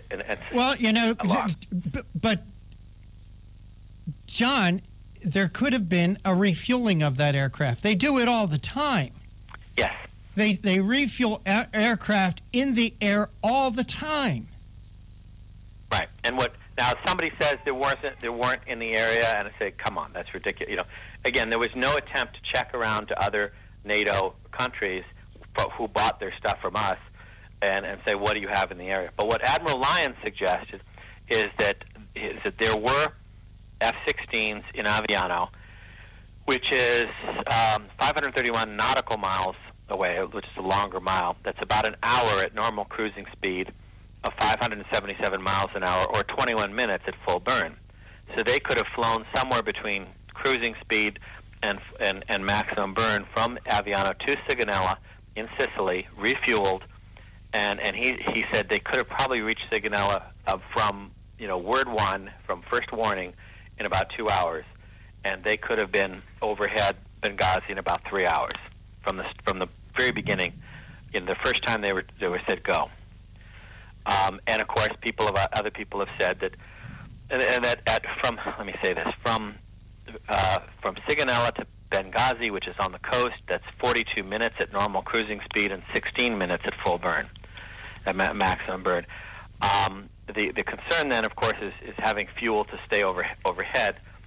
But the issue is that if you haven't, people have described it. I've seen F-16 circling over Washington after 9/11, and they are impressive. They are scary. John, we only have about another minute before we have to take our break. But so if there's anything else that you absolutely want to let our listeners know about, please.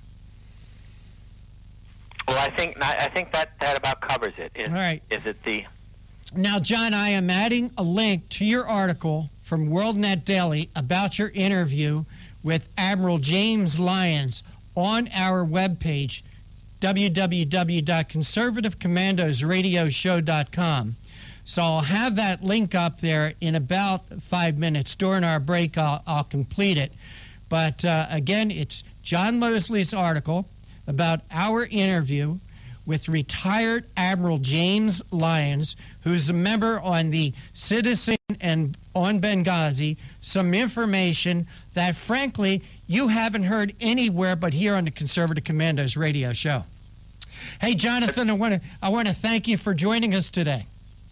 Spread the word. All right, we are going to take a break right now, and you're listening to the Conservative Commandos radio show with Sam Rohrer and Rick Trader, coming to you live from the CCRS studios.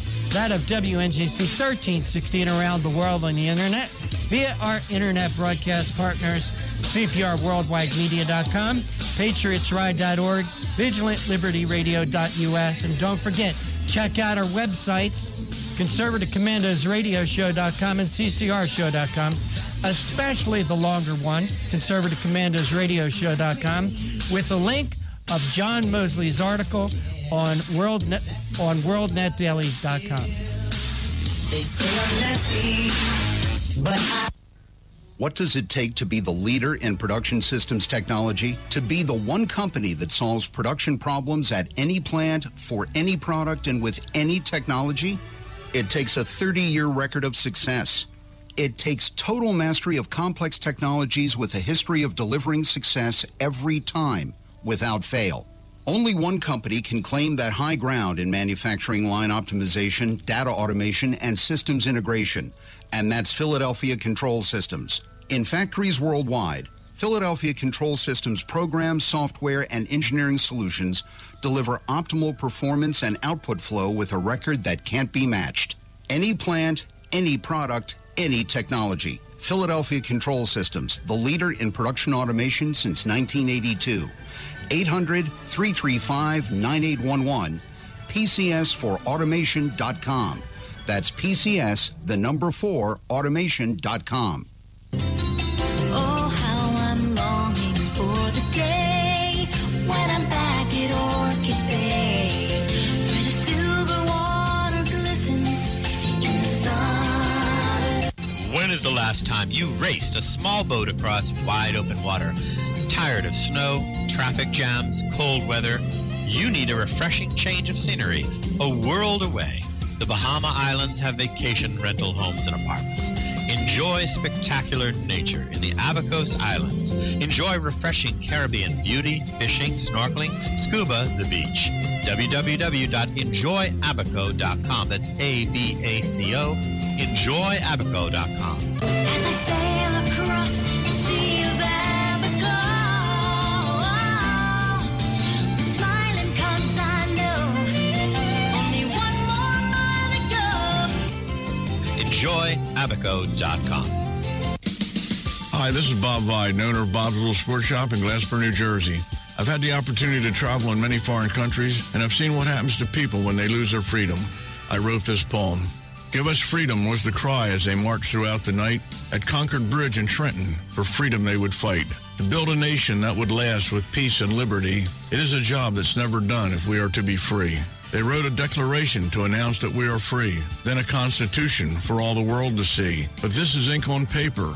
We must make it last. It must always be defended, and that is quite a task. Today, the battle rages for freedom in our land. To save our Constitution, we all must take a stand. We must stand up for freedom in our actions every day, and you can stand up with us. Join the NRA. This is Bob Viden of Bob's Little Sports Shop in Glasper, New Jersey. You may call us at area code 856-881-7575 or visit us online at bobslittlesportshop.com.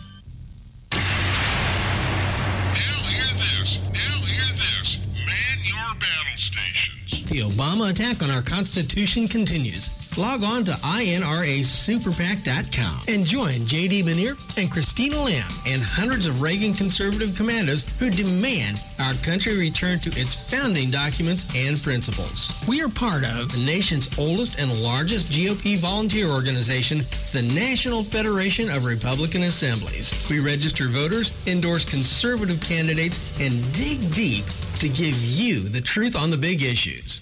We are fighting to do what Lincoln proclaimed 150 years ago. Let the people know the facts and the nation will be free. Help support the Conservative Commando Radio Show with your donation today. Log on to INRASuperPAC.com. INRASuperPAC.com. Now hear this. Man your battle stations. You can call the Conservative Commandos Radio Show at 856-227-1360. Your opinion counts at 856-227-1360. This is Congressman Alan West, and you're listening to the Conservative Commando Radio Show. And welcome welcome back. This is Sam Rohr and Rick Trader as we swing into our last half hour here for today's program, and we are glad to welcome with us our next guest, Lachlan Marquet, staff writer for the Washington Free Beacon. He was with the Heritage Foundation at one point, where he was their finest investigative reporter. Is that right, Lachlan? He's also the contributing editor for the newsbusters.org, and we're glad that he's with us here today. Thanks for being back with us, Lachlan. My pleasure. You wrote an article that we're going to pick up on here today that dealt with an individual that probably most people have never heard of. There are a lot of billionaires out there these days, but this billionaire, Tom Steyer, was one who's been a major player in energy-related investments and that kind of thing. And for those who have watched, know that he's been a major opponent of the XL pipeline, among other things. But before we get into the 5 takeaways that were a part of this Washington Post article that you commented on here, tell us just a little bit more about the significance of who this individual is. Why did they go to the point of writing about him? What prominence really has he had? Why does he stand out? Why did they even do something about him in the first place? Sure. Well, he is quickly becoming the most prolific and deep-pocketed money man on the left side of the political divide. And you mentioned, you mentioned his opposition to the Keystone Pipeline. That's sort of his cause célèbre.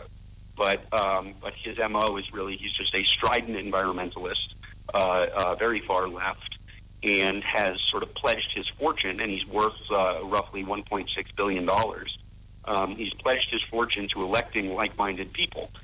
So he really started getting involved in the political scene last year with the special election for a U.S. Senate seat in Massachusetts, the governor's election in Virginia, and a couple other races around the country.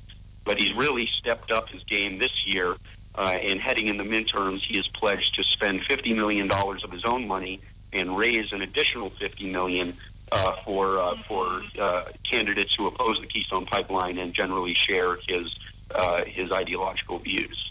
Okay, now before we get into some of it, what I would say appears to be hypocrisy within this individual, which is not a surprising thing to be said, but establish first of all, if you could, is there, because of his involvement in that issue, is he directly connected or any kind of identifiable linkage between the president, because he obviously been in opposition to that too, and or someone else within the party? Does he appear to be operating in some kind of synchronization with others in his administration, or does he appear to be just really all his own? Well, I don't know about the administration, but certainly he's been pretty tight with Harry Reid, the Senate Majority Leader. Reid has openly praised him on the Senate floor, sort of in some of his anti-Coke tirades of late. He'll bring up Steyer to present him as, allegedly the altruistic billionaire who uses his fortune to advance worthwhile causes, by which, of course, he means democratic causes. So he's gotten a little bit of play in the public eye lately. Of course, nothing even approaching what the Koch brothers have been subjected to. But yeah, his name is out there, and I'm sure he's met with prominent Democrats. But you do find that because he's very focused on environmental issues, every now and then he'll sort of be at odds with the Democratic Party, and you see things like him opposing or at least support Mary Landrieu down in Louisiana, Joe Manchin in West Virginia, and other moderate Democrats, especially on energy issues, that he feels are not sufficiently far left to earn his support. So there has been a little tension with Democrats there lately, but obviously they're happy to take his $100 million. It gets right down to the very practical, aren't they? Okay, now let's go ahead and just take a look at the first of the items that were mentioned in the Post. There was a suggestion there, surprise, surprise, that this individual has continued to invest in fossil fuels. What kind of a problem does that create for his image? Because really, wasn't he saying we've got to get away from these fossil fuels and trying to make his position? But in fact, he remains invested. Is that correct? That's right. Well, initially the issue was he was invested in a company called Kinder Morgan, which is also a pipeline construction company, oil pipelines. So people, when they noticed that, they said, well, wait a minute. He's making the Keystone XL pipeline this litmus test for his support, and he's pouring all this money into opposing it, yet he's invested in a major competitor to the company building it. So that was the first issue that was made of his personal investments. And he has reportedly now sold or directed the folks at the former hedge fund that he used to work at to sell his stake in that company. But he still, by their own admission, is invested in other fossil fuel companies. So I think he's out of coal, but he's still invested in oil and natural gas companies. And he's been a little bit more moderate on the natural gas issue, although that might be changing, and I covered that in my piece. But certainly on the oil issue, for a strident environmentalist to be continuing to make money from fossil fuel investments while railing against it in the public sector is certainly hypocritical. I don't think it speaks to his sincerity. I think he is sincere. He's a true believer. But I don't think he's practicing what he preaches in most cases. Well, but are we surprised from Al Gore on down? They really preach one thing and they live a lifestyle something totally different, don't they? And that's just an amazing thing about it. But let's go on to the second issue as well. You suggested that he has this individual, Tom Steyer, has a very clear connection to a very radical environmentalist who has actually been advising him. Who is this individual, and why is this a significant statement? Well, this guy, his name is Bill McKibben, and he is a Middlebury University professor and one of the most prominent environmental activists in the country. He runs a group called 350.org, and he is, I mentioned a minute or so ago that initially it seemed like Tom Steyer would be not quite as radical on the natural gas issue. Well, you look at Bill McKibben, and the Post story revealed that McKibben was really who got Steyer into the environmental activism game and continues to advise him to this day. And he is 100% opposed to any fossil fuel, and that includes natural gas and specifically hydraulic fracturing, this very innovative technique that we're using to literally revolutionize the American energy sector. So when you say, okay, well, this is the guy who decided to bring Steyer into the game, he's advising him on his political activity, and he holds these extremely radical views, you have to wonder whether Steyer also holds those views. I looked at a couple of other public statements from his groups recently, and sure enough, they have been signaling that they're going to start, if not outright opposing hydraulic fracturing, then at least supporting candidates who do oppose it. So that at least suggests that he's more of the McKibben school of thought, and that he is far outside of the mainstream of American public opinion on this issue. Well, that's interesting. Now, before, I don't want to get too far offline right here, but the whole issue, you brought up hydraulic fracturing and the fact of what that's doing to revolutionize our energy business, and which it is, to the extent that it continues. Why is it that this other individual, or even those on the left, is there?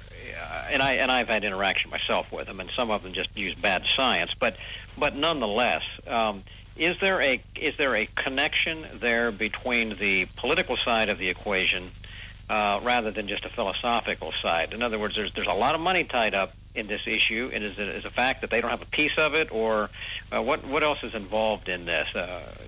Is there anything at all, any place you can go in that? Yeah, I mean, I think folks like McKibben, much like Steyer, I think he is a true believer.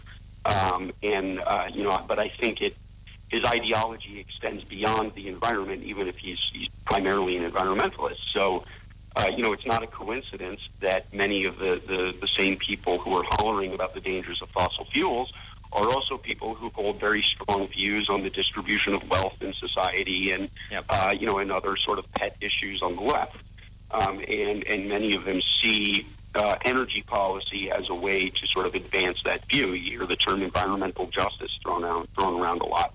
That's a good example. So I think, yes, he is a true believer on the environmental issue, but it's definitely part of a much larger sort of ideological outlook that holds that fossil fuels are inherently bad, oil companies are inherently bad, and even if the global warming issue weren't on the table, which is allegedly their sort of driving issue, you'd probably still see them advocating for the same policy positions because they're driven by more than just a concern about the environment.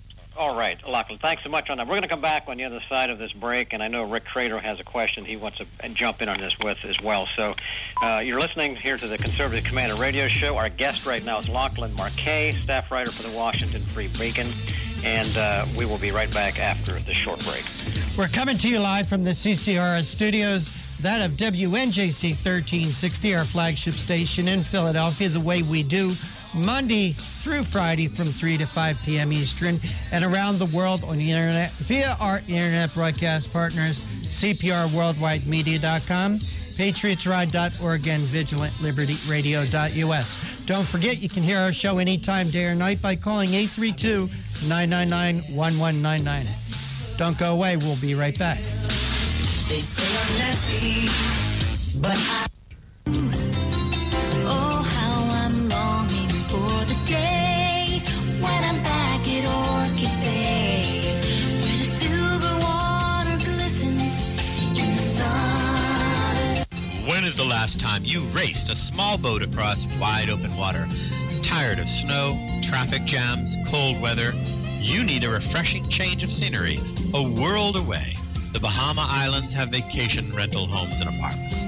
Enjoy spectacular nature in the Abacos Islands. Enjoy refreshing Caribbean beauty, fishing, snorkeling, scuba, the beach. www.enjoyabaco.com. That's ABACO. Enjoyabaco.com. As I sail across the sea of Abaco, the smiling coast I know, only one more mile to go. Enjoyabaco.com. Hi, this is Bob Viden, owner of Bob's Little Sports Shop in Glasper, New Jersey. I've had the opportunity to travel in many foreign countries, and I've seen what happens to people when they lose their freedom. I wrote this poem. Give us freedom was the cry as they marched throughout the night. At Concord Bridge in Trenton, for freedom they would fight. To build a nation that would last with peace and liberty, it is a job that's never done if we are to be free. They wrote a declaration to announce that we are free, then a constitution for all the world to see. But this is ink on paper. We must make it last. It must always be defended, and that is quite a task. Today, the battle rages for freedom in our land. To save our Constitution, we all must take a stand. We must stand up for freedom in our actions every day, and you can stand up with us. Join the NRA. This is Bob Viden of Bob's Little Sports Shop in Glasper, New Jersey. You may call us at area code 856-881-7575 or visit us online at bobslittlesportshop.com. You can call the Conservative Commandos radio show at 856-227-1360. Your opinion counts at 856-227-1360. This is Congressman Alan West, and you're listening to the Conservative Commando Radio Show.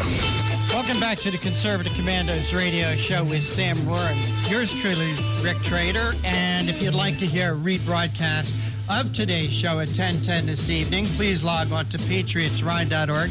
That's patriotsride.org. We'll be leaving in about 13 minutes at 5 o'clock Eastern. If you'd like to hear a rebroadcast of yesterday's show, place for that is at CPRWorldwideMedia.com, CPRWorldwideMedia.com. Could also hear a replay of today's show tomorrow afternoon at VigilantLibertyRadio.us.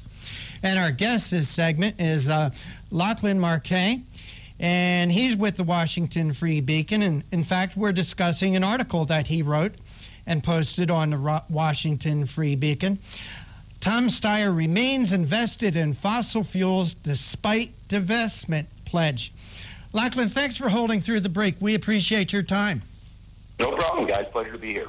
Lachlan, you know, before you and Sam were talking about this company, Kinder Morgan, and that's just one holding of something called Farallon Capital. Now, 27 years ago, Tom Steyer founded this company called Farallon Capital, which built most of its wealth on shrewd investments in fossil fuels. Farallon made millions for its investors like Tom Steyer. In fact, Steyer's net worth, estimated by Forbes, is $1.4 billion. And Lachlan, one of Farallon's biggest holdings is a pipeline called the Trans Mountain Pipeline, which you and Sam were talking about, would be a competitor of the Keystone XL pipeline. However, this Trans Mountain Pipeline would carry oil from the tar sands fields in Edmonton to the West Coast for exports to Asia. Now, the Trans Mountain Pipeline would carry 900,000 of barrels of tar sands every day. That's more than the Keystone XL. So I got to be honest with you, Lachlan. You call him a true believer. I would argue he's a true hypocrite. Well, yeah, I mean, certainly, he made a career, and as you say, made, well over $1 billion running a company that, a large part of its portfolio were projects that are going to do far more damage to the environment than the Keystone XL pipeline. Certainly that's indisputable. I think what people were really concerned about when this news first broke was, why is this guy working through the political system to kill this project, and at the same time, potentially making money from a competitor while, killing off one of the other major pipeline companies up there. That was sort of allayed when he said, well, okay, fine, I'll get rid of, all of my holdings in Kinder Morgan. But you're right that the double standard aspect is definitely still an issue, and you have to ask, and I think it's a legitimate question. You could say to Tom Steyer, you could have declined to work on one of these coal projects that you worked on throughout your 25 years at Farallon. Just by foregoing that one project, you would have reduced carbon emissions by more than not building the Keystone pipeline. So I'm sure he would come up with some explanation about having seen the light. He's been throwing around a lot of biblical references and trying to make that point lately. But you're absolutely right that there is a double standard. So I've been doing my part to point that out. Kind of reminds me of that Al Gore guy. Hey, Lachlan, have this area that the Trans Mountain Pipeline goes and is supposed to go through. I have flown over some of this territory. An area that's proposed for this Trans Mountain Pipeline is called the Fraser River Canyon, which is one of the most pristine areas in all of Canada. And again, I will call this man a hypocrite for him to say, well, the Keystone XL pipeline, you could have an environmental catastrophe here. I think pipelines are safe. I think they're safer than transporting oil by railway. But again, I will call him a hypocrite by saying, okay, so you want to take this pipeline down the Fraser River Canyon. You're not worried about that, but you're worried about taking the Keystone pipeline across the prairies of Nebraska. Yeah, it's tough because there has been, environmentalist resistance to the Trans Mountain Pipeline as well. But, the thing you have to keep in mind, and you alluded to this, is that pipelines are by far the safest method of transporting this stuff. And we've seen, I actually, if your listeners want to go to freebeacon.com right now, I have a story leading the site about a couple new reports out from the federal government this week. The State Department basically said they just upped their estimate of the number of people that would be killed due to increased rail transit as a result of killing the pipeline. So, in other words, you kill the Keystone pipeline, these oil companies are still going to take this oil out of the ground in Canada, and they're going to get it to market somehow. And if pipelines are not an option, they're going to go by rail, or they're going to go by truck, or they're going to go by tanker. And all of those have a higher propensity for both environmental damage and a loss of human life than pipelines do. So I understand the environmental concerns that environmentalists have with the pipeline, but realistically, it's the safest possible option that we have. That oil is going to come out. It's going to be transported, refined, and burned. So we might as well do it in the safest way that we can, and the safest way we can right now is by pipeline. And Lachlan, back here again, while we're talking on this issue, we've used the word hypocritical, we've used the word, is there a believer or not a believer, philosophical, political, even Rick brought up the suggestion that the whole idea of supporting a competitive line going to the West Coast has a connection to China as well. So there's a lot of things wrapped up in here. Because of the outcry, though, some of the environmental activists, this Steyer evidently made the statement that it was a wake-up call, and that he said he made some changes in investments, but really not. My question here, as we just kind of wrap this thing up, is at the end of the day, the fact that these kind of things come out and show hypocrisy and that kind of business, does it really make any difference to those to the environmentalists? I mean, is this individual or this kind of action, does it threaten the radical activist environmental support for people like this, or is it just all a part of the fluff for the debate? You know, we talk a lot about it in Washington. We go back and forth every day, but you know, if you really want to sort of to make sure that Americans are informed on these issues, you know, I think the things they're really going to pay attention to are this sort of kitchen table economics issues that go along with energy policy. And you know, the fact is that increasing the cost of energy is, you know, it disproportionately impacts the poor and the working class. You know, it raises their energy bills, and it raises the cost of virtually every consumer product, because every product has to use energy in some form at some point in the production or transportation or sales stages. So, you know, if you really want to sort of convince people of the wisdom of traditional and cheaper and more reliable energy sources, I think, you know, you really just have to speak to them in a way that really gets at the issues they care about. And that's not so much, you know, as some random billionaire spending his fortune on political advertisements this year. It's, you know, what effect is this going to have on me and my family?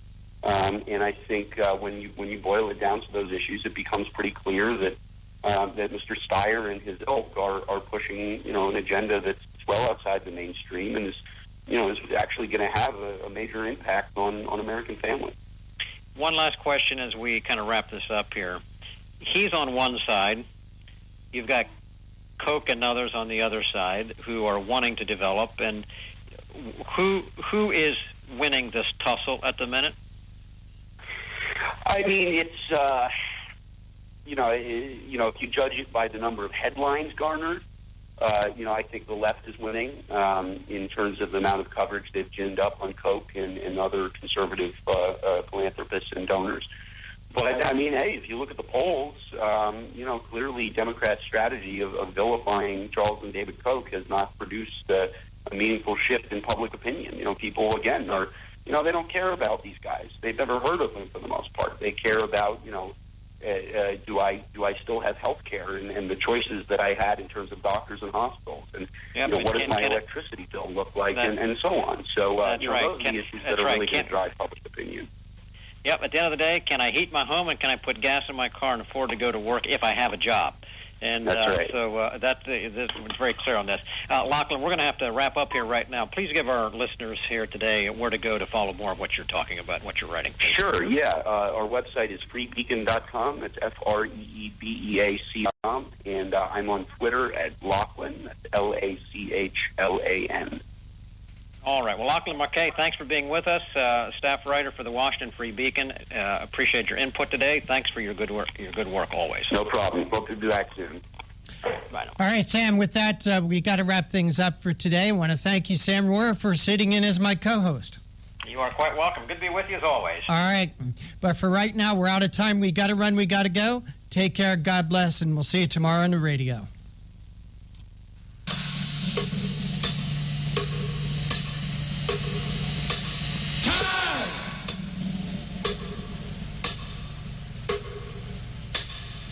Thank you for listening to the Conservative Commandos radio show.